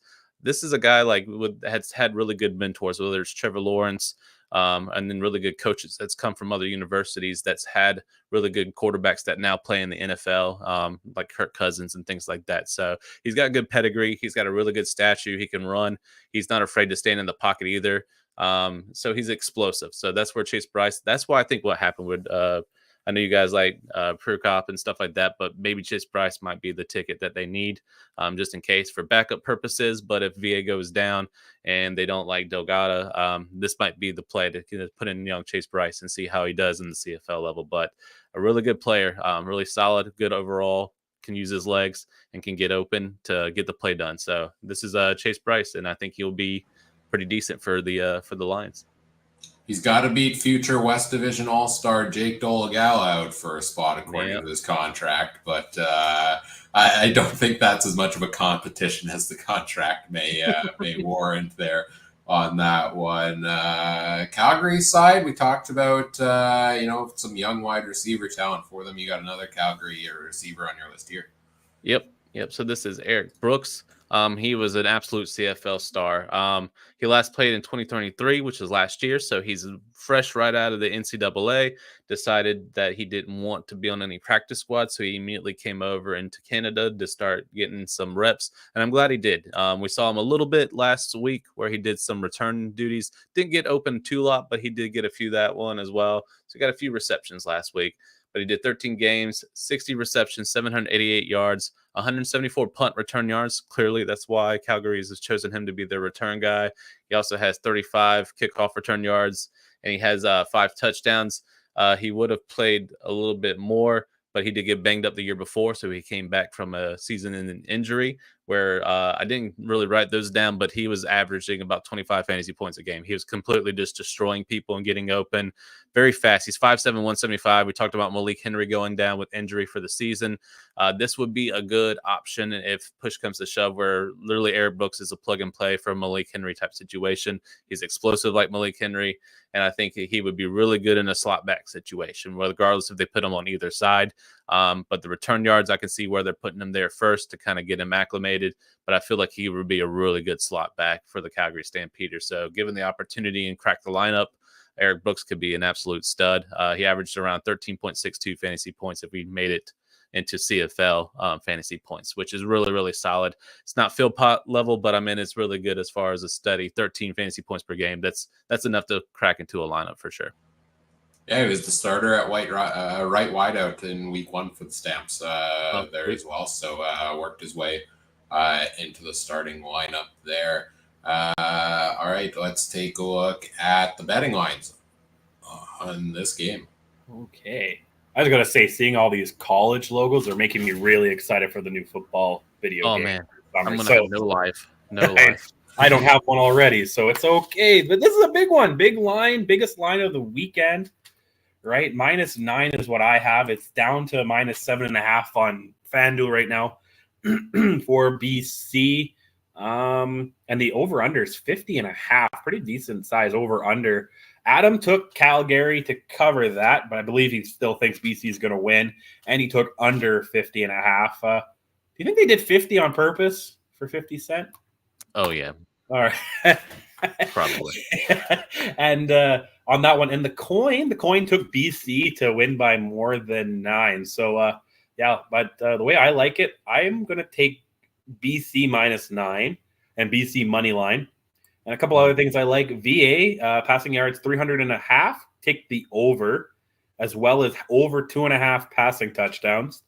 And they also have the CFL big play special on FanDuel. This one tickled my interest here. A big play, 20-yard rush or 20-yard plus rush or 30-plus yard reception. Give me BC's going to get 4 or more, and the odds are at +250. So give me that one. I think they're going to have they're going to electrify whatever fans are still there after halftime. What are you taking on the over-under? I don't think you mentioned that. Give me the over. I think there'll be I could see BC scoring 40 of the 50 points, honestly, in this one. So, over. Ryan? Yeah, I'm going to take – I hate this line so much. I hate when the spread is big. I hate when the over-under is either a high total or a really low one because I know I'm going to get it wrong. But give me Calgary to – coming from the guy who swept last week, you're complaining. Yeah, exactly. I hate it, but I'll give 4 now. It's whatever. Yeah. That was a rare moment, and I know it's going to come crashing down. So I'm going to take Calgary to cover. I generally do that when the spread is larger like this, where I don't know, CFL is so unpredictable. I feel like it gives me more ranges of outcomes where I hit this one. So give me Calgary to cover. 50's high. I could see it going lower than that, but I will take the over as well because I think these offenses can put some points on the board like they did last week. In terms of the other bets in this game, yeah, VA over 300 is a given for me after what Bo did to them to the Stamps defense last week. I think over on both running backs. Both these run defenses were terrible last week. Calgary gave up over 110 yards to Butler, and BC gave up a bunch of yards to Kadeem Carey as well. So Dedrick Mills over 66.5. I like that. William Stanback over 57.5. I like that, especially if they're trying to take some pressure off of VA. I would also look at, receiving props for a guy like Alexander Hollins, like over 73.5 receiving yards or over 5.5 receptions. I think I'd go the over 5.5 receptions for Hollins. Feels good because I think he's getting 10, 11 targets almost every game. Yep. What you got, Brandon? So DK is at -8, so I'll probably go the FanDuel route and go the -7.5 and take BC. And I am feeling lucky on the 50.5 because 50 cents in the building. So let me get that over 50.5. I do not care about the money line. So Trey, you pick for me, man. Well, if you're taking BC, they're going to win then. So Yeah. Then let's take the money line. Yeah. Take the line. So literally Money. BC across the board, guys. Let's Yeah. do that and we'll be over. Nice. Like it. The one other one I didn't mention that Trey called me out on always taking overs this week. I take the overs because it gives me a chance of hitting it till the very end. Like it sucks when it's like I'm gonna take the under and suddenly 100-yard pass on like the first play of the game, and it's like, well, now what's the fun? Like I already lost. One I would consider taking the under is Jake Mayer 259 passing yards. I could see him going slightly under on that one. But I'm not as confident as some of those other plays. All right, final game of the week here. We've got the Saskatchewan Roughriders visiting the Hamilton Tiger Cats. Trey, get the hat ready, get the Kool-Aid ready. The Kool-Aid. All right. Sunday night game, Rider in Hamilton. A couple of notes from the storyline master Adam here. Keep an eye on the depth chart. Jameer Thurman will return to Hamilton, but he was also banged up, so may not play.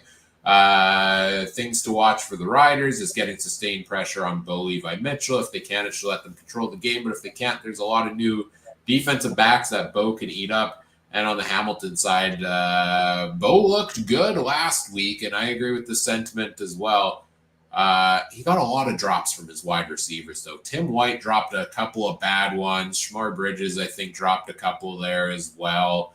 It was weird drops last week that we don't typically see from some of those guys, which would have put him even higher on last week's totals. So, is Bo back? Let's start with that conversation. Was this a one-off against a weak Calgary defense, or is Bo back here? Trey, what do you think?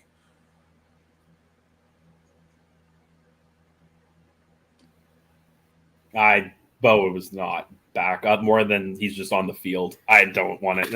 I don't know. I really hope he isn't, just so we can see Tua Jr. You know what I mean? That's all I want, man. I want Tua Jr. in there at halftime or, this week. But I don't know. I have no confidence in Bo. He did exactly what I said he was going to do. He's got an arm still. He just needs to reel it in. And I don't know if he's got something to prove to himself, to the haters. I don't know. But it seems like he's just overthrowing his arm, and he's going to do what every baseball pitcher does, and he's going to hurt his arm before July. Or you know what I mean? And he's going to be out, and he's going to be sitting there in a sling holding a clipboard August, September, October, November. And that's kind of my feeling on him. But on the other side, I think Trevor Harris is back. I think he was looking pretty good before he got hurt last year. And as long as he stays upright too, I'm not as happy about that old line as maybe I was this time last week. But I mean, they didn't do that bad. So they kept them up enough to get the comeback win last week. So I think both quarterbacks have something to prove this week. I'm intrigued by James Butler. Why was he almost game time decision and then runs off for 113 yards? Like, what was? Did you have the flu, man? Like, what happened? Like, why is it a game time decision? And then you just show up and you're like, no worries, I'll just carry the ball 13 times for 119 yards and just eat up people. I'm just like, holy cow, man! Like, traffic, wasn't sure if he was going to be able to make it. That's probably it. That's what I'm thinking. I was just like, man, I just can't make it in Hamilton. I'll be all right. He's like, just play me in the second half, we'll be good. But I am. James Butler, yes, he's expensive, but honestly, if you play an Augustine, if you can play some value plays, like I said, Phil Potts still not that expensive. So that's Butler, as I'm definitely looking at, is like just a solid, throw him in your lineup. He can be one of your captains if you want. You can be Phil Pot. I mean, there's a couple good options for you there, just because we have room to play with when it comes to the budget and stuff like that. Another one I'm intrigued by the other side of the ball, AJ Ouellette, still doing AJ Ouellette things and just carrying the rock. And that dude, he just reminds me of just one of those guys that just go up the gut and just bangs out, and he just does not care. He just reminds me, he literally is Thor. So, like, I love me some AJ Ouellette there in Sask. So, really excited for Adam and now Trey, who's now a new Riders fan, so drinking that green Kool-Aid over there. But the running backs definitely be a good option for sure. That's the ones I'm interested in. Honestly, like I really, Bo Levi Mitchell, this is my second season really watching, what was left of him last year. But, this year as far as watching him, so I don't know him like you guys do in the CFL.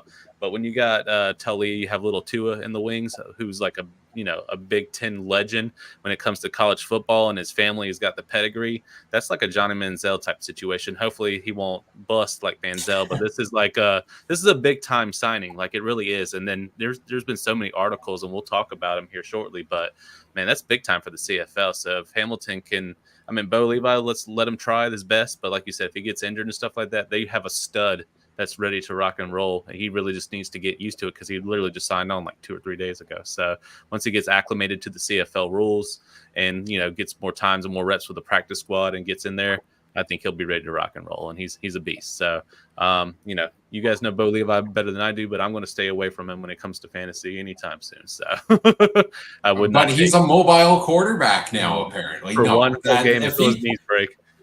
Yeah. Why are there no over-under props on Bo Levi Mitchell rushing yards? Take the over immediately. Yeah, he's rushing for 100 this week. No, I thought he looked more mobile than I've seen him probably ever before last week. He was, he made it a game late in the game a little bit there. He just got some of those drops that really would have turned the tide. Interesting note I feel like halfway through that game last week is all of his incompletions came to the receivers lining up at what I call the left side. I know that it was like the boundary and the field side. And I'm still trying to learn those terms. But I just go based off reading the depth chart left to right. Is all of his incompletions at some point in the game were to White and to Bridges on the left. And all of his passes to the right were complete. He also heavily targeted the left side. Bridges at 11 targets, White at 11 targets. So, it seemed like Bo was maybe leaning in that direction. Something wasn't quite right there. But one good game from him. I'll give him his flowers for that. He deserves it after how much I bag on him week in and week out. Let's see what he can do again this time around. On the other side, Saskatchewan, that was a little scary last week, wasn't it? Riders, like we came in thinking they're gonna dominate the Elks in that game. Maybe the odds makers got the line kind of right after all, where the Riders truly were the underdogs until the very end there, where they pulled off that comeback on that one. And I want to see more of a consistent effort. I think we talked about this in the game day chat on the Discord of like new coach, same old Riders in terms of discipline, right? Like Corey Mace comes in and somebody still gets ejected from the game. Like, what is going on here? Like, how does that still happen? That's the discipline is a big issue, I think, for the Riders. And if they can keep that under control, they got the guys like Harris, Ouellette, etc. Sean Bain, 3 touchdowns last week. They got the playmakers to get it done if they can stay composed for the Riders. Should we talk about fantasy players here? I like a lot of them in this game. There's a lot of potential picks to load up from in this one. I got 4 on the list, and we've talked about it. I'll talk about the 2 running backs first. AJ Ouellette, $12,400, 18 carries last week, only 40 yards against the Elks, which is a little bit surprising. I don't think there's any way he gets held to that little week in and week out, and give me a guy with that kind of usage, especially when Hamilton gave up 6.7 yards per carry to Dedrick Mills last week.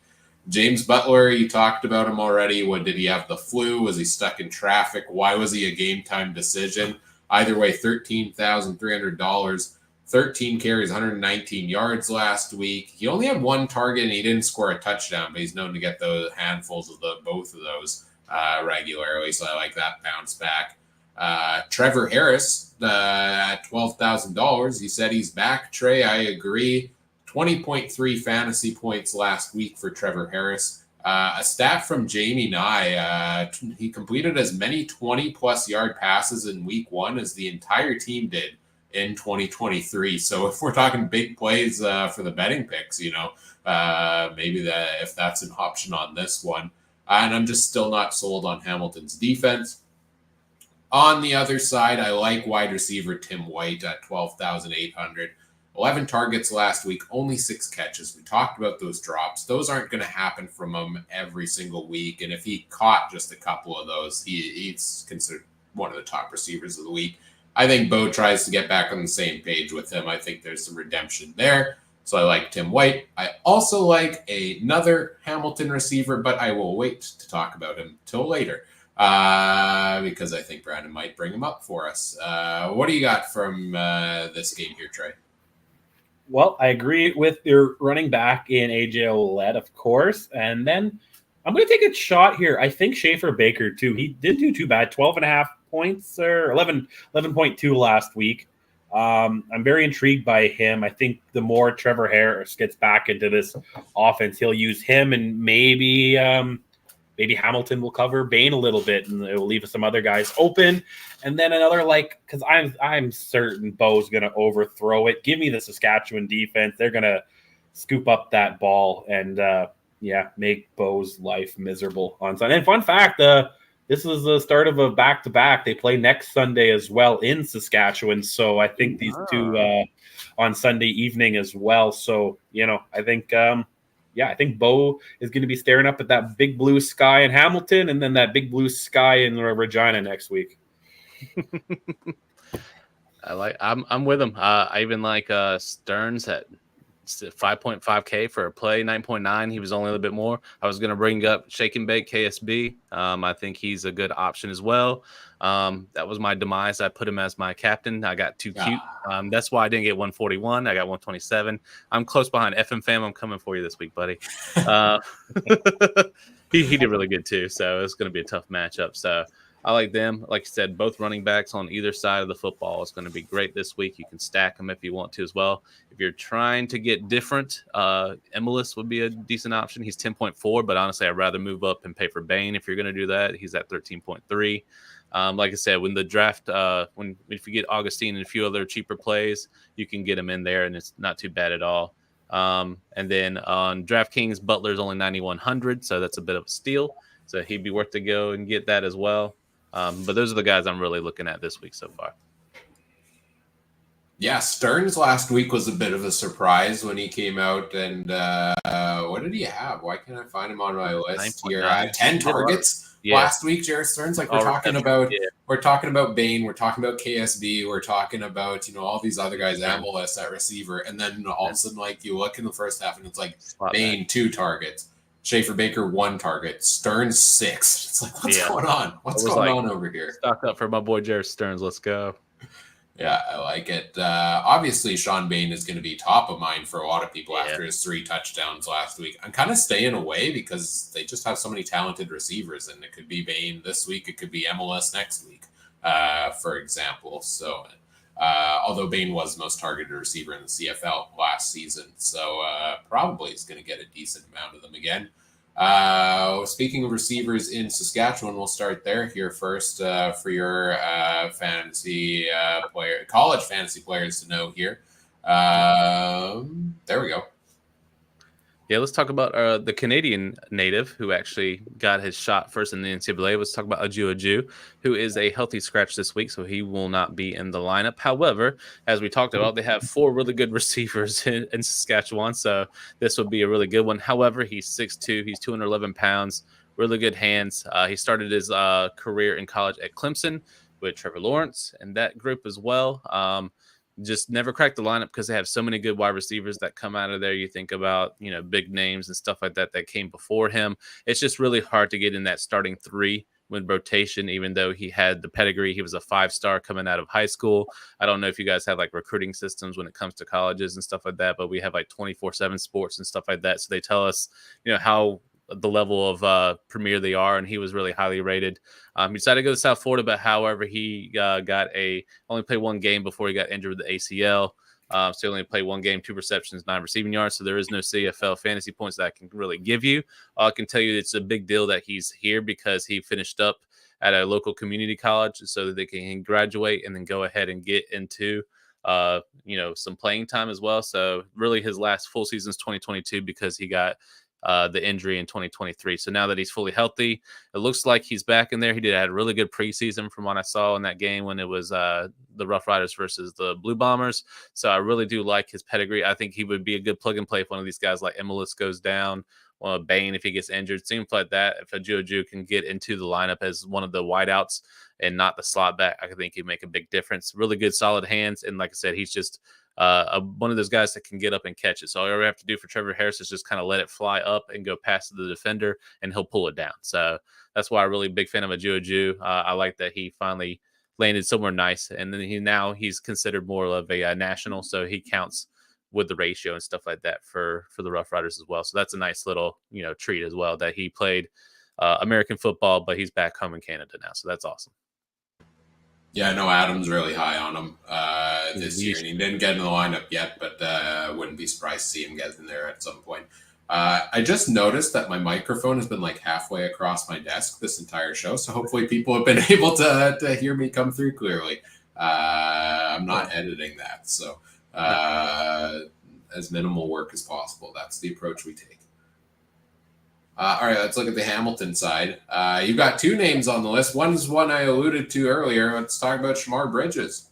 Yeah, let's talk about Shamar Bridges. I wish this is Adam's segment right here because he loves some Shamar Bridges. He loves some Aju. The cool thing about Shamar Bridges is that he comes from what's called Division II. So that's a college, not even Division I at what we play the NCAA level. So it's to the point to where we couldn't even really play him at all when it comes to college fantasy football. Like his team doesn't register on the sites that you can play. So they never got a really chance to see it. However, I did look at some of his stats. Last he played was 2021. He actually spent some good time on the Ravens actual starting roster. He made a lot of the preseason games, and he did get a few rotations with the Baltimore Ravens before being released here this past time when they had a few receivers that they drafted in this current draft. So Shamar Bridges unfortunately got cut.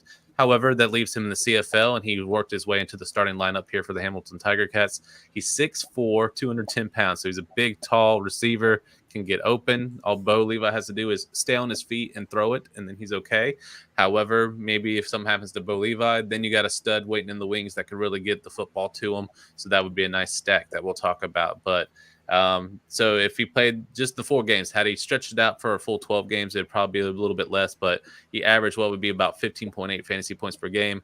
I know last week was a bit of a disappointment because he really just didn't get it going, if that makes sense. But I think given a good breakout game, Shamar Bridges will put his name back on the map just like he did in the preseason where he earned his spot. So be on the lookout for Shamar Bridges. I think it's awesome that he comes from Division II and now he's getting him stopped to be a starting wide receiver here in the CFL. That's awesome. Yeah, 11 targets in his first CFL game. Like, you can't ask for much better than that. Shamar Bridges' season He'll break out eventually. And they've already got him on some of the player props for this week, too. Not too often, I feel like you see a rookie of the CFL game already like that. Yeah, up on the list. So, speaking of props, speaking of betting lines for this game, Trey? Yeah, these the bet dog makers keep disrespecting my team here. The Road Dogs, the Saskatchewan Roughriders +1 going into the donut box in Hamilton. I don't know about that. And the over-under is 48.5. I mean, geez, the donut box, talk about home field advantage. I don't know how this isn't minus 1,000 for Hamilton. Adam has his actually, Adam, surprisingly, I thought Adam would for sure take Hamilton because how much he loves Bo, but he took Saskatchewan and the under 48.5. The coin even took Saskatchewan, the best choice the coin made all day. I'm going to take Saskatchewan to win this. Give me the under 48.5, though. But for back-to-back weeks, give me Saskatchewan. Make a little magic and hit that little tab button and go -6.5 at +220. I think Saskatchewan will win by a full touchdown here on Sunday. Bo, give me the under 265.5. But Tim White will catch it over 5.5 times. And AJ will go over 70.5 yards. That's what I like. My prop bet's there. Brandon, what do you got? What do you like? You have to pick this one. It's basically a pick 'em. There's no getting out of it. All right, no passing. All right. I'm going to take the Rough Riders +1 on DK. They're +1.5 on FanDuel. I'd even be willing to take the +1.5. So give me Saskatchewan. I will take Oh, let me do the. I don't know. My gut tells me to take the under on 48 this week, so I think I'm gonna take the under. And then, of course, I'll take the Sask money line. So I'll go with that. Ryan, buddy, what do you got here? Just double up exactly what you had, Trey. I think I've got the same thing on all of these. I like the Riders to win this one, even though they're the underdogs, which is a bit surprising to me as well. I like the under 48.5, and I like those props you talked about. Yeah, I think Tim White catches more than 5.5. I think he's going to be targeted a whole ton. AJ Ouellette 70.5 feels like a given to me if to bounce back if he's got those 18 carries. The most interesting prop, and this isn't one I'd take, but I'd say this is my most interesting prop as we. I'm so over this. Again. Sorry, so you said you have the exact same thing, Saskatchewan and the under, and all my prop bets too? And all the prop bets as well, I think. Yeah, I like Bo under 265. I like Tim White over 5.5 receptions. And I really like AJ Ouellette over 17.5. And the most interesting prop to me is the lowest odds for anytime touchdown scorer are James Butler and then backup running back Ante Litre, who scored a touchdown last week by filling in as their short yardage quarterback, despite being their running back. He lined up behind center last week instead of having Taylor Powell go and do it. They put in the backup running back for short yardage, and I thought that was interesting. I'm probably not playing that prop, but definitely a unique one to see the backup running back have the highest odds at scoring a touchdown. Yep. All right, those are our picks there. You've got some honorable mentions for us as well on the fantasy players to watch. We can quickly run through. Also, we didn't talk about the other one here on the Hamilton talk about side. little Tua first. Yeah, let's talk about Talia. So this is Talia Tagovailoa. He is the former college team was Alabama first. He followed his brother Tua. Of course, that was before Mac Jones, and then Bryce Young came to town. All of those which have played starting roles in the NFL. So that's hard competition. However, he did transfer over to Maryland University, same as Javon Leake. And that's where he became their conference, the Big Ten, most career passing of all time, which is really good. This past season, he had 12 games. He had 3,377 passing yards, 18 rushing yards. He even had one reception. He caught a football. He had 21 receiving yards for that one catch that he had. He has 25 passing touchdowns, 5 rushing touchdowns, and kept it to about 11 interceptions. So CFL-wise, that's 20.66 fantasy points per game, which is right on up there with guys like VA, Kalaris when he's actually on point and stuff like that. So that's right on up there with the best in the CFL when it comes to the quarterbacks that you can start. He's a stud. The pedigree's there, like him and his brother Tua. Excellent footwork, can get out of the pocket, can rush, and make some plays on there as well. Their dad trains them. Like he's like an actual quarterback coach that goes around the NCAA and trains quarterbacks to be better on their feet and to be able to quickly get out of the pocket and stuff like that. So both Tua and Talia know how to kind of do that. Luckily, Tua's gotten better about his falling situation. So now Tua has no more concussions and he's doing jiu-jitsu and stuff like that. Talia doesn't have that issue. So he knows how to skip the pocket and he knows how to fall already correctly. So you don't have to worry about that with Talia. So needs to say Bo Levi Mitchell is on notice, basically, if that makes sense. Like this is a huge deal, a big name, to the point where even the NFL is covering this signing to the CFL, which is a big deal. So that gives more eyes on the CFL product. So people are probably just going to tune in just to see if he can get in, basically. So, Hamilton fans will have a little bit more, people behind them, especially if Talia gets a chance to be their quarterback. So that would be really good for the CFL, to be honest with you. So keep a lookout for what we call him Little Tua, but he's a man in his own right, is what I'm getting at. He's a beast. Yeah, and it's not like, oftentimes we get these big names just on the negotiation list and then they never end up coming here to Canada, right? Like he's signed, he's at practice right now. Well, not right now because it's like midnight Eastern time, but he was today earlier. So, that's very exciting to see him there. And you've got a list of honorable mentions here as well we can pull up. and quickly just run through those ones here of guys that weren't your go-to guy for each team. Also, there was nobody from Toronto on the list. They were on a bye this week, and nobody particularly stood out to you, but you do have an honorable mention on the team. Yeah, shout out to the Argo fans. Sorry, man. There was a guy on there. He got released. So I can't really talk about it. And you guys are on a bye. So, I mean, we had to talk about other teams. But we'll talk about him real quick. Makai Polk played at Mississippi State. He played in a team where it's called the air raid system. So it's really like spread out where you have 3 receivers at the go and stuff like that. So really, really good, very fast, can catch out the point. So I was pretty stoked to see that Toronto signed him to the practice squad. And now he's now on the actual roster. So it didn't take very long.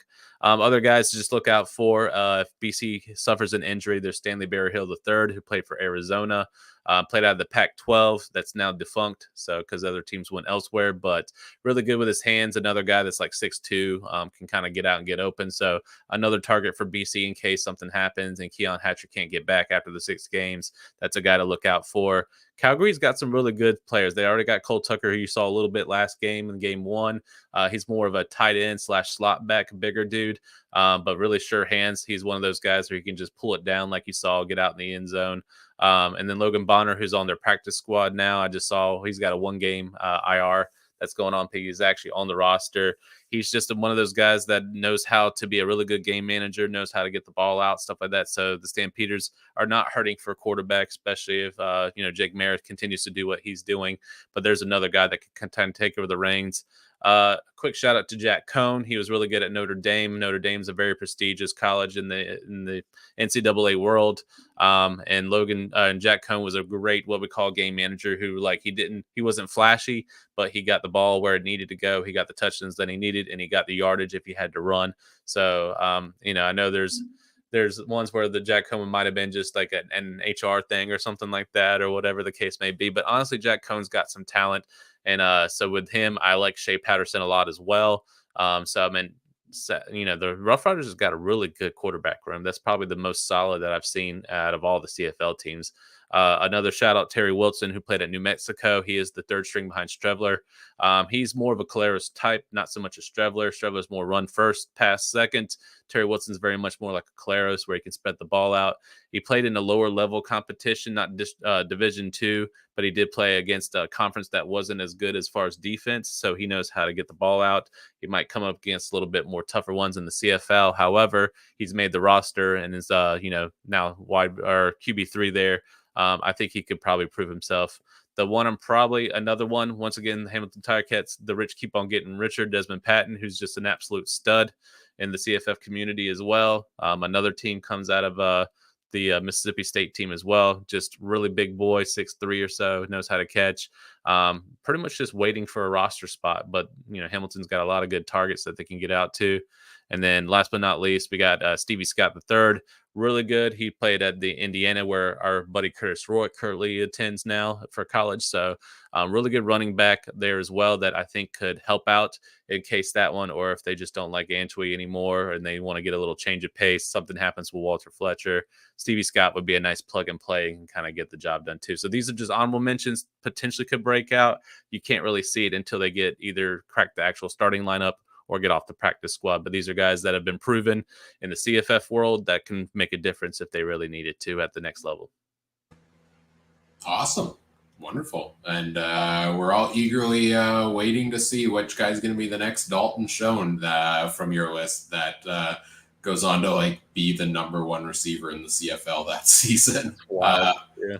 I don't know if it's going to be tough to top that one. He was a good one, but he didn't top the charts or whatever. But I mean, there were some good ones. Dustin Crum last year did good. I mean, there's some good plays there.